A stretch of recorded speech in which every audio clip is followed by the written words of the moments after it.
These are the discrete frames, and I will show you how to take out and reinstall the lenses. So to take out the lenses, you want to pull the top and bottom parts of the frame outwards and push down on the lens. Again, push or pull out and then push.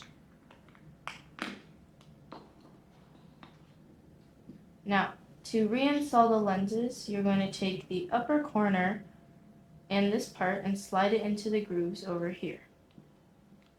Now when you do, you want to make sure that the upper corner is snugly fit.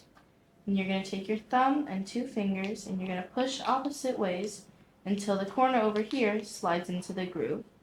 And you make sure the top is in, and then you push the exposed corner down and you should hear a click.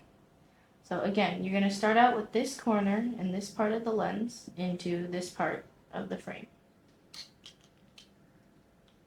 making sure it's fit securely.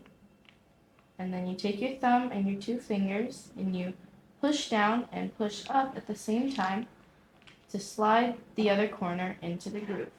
And then you push on the exposing part.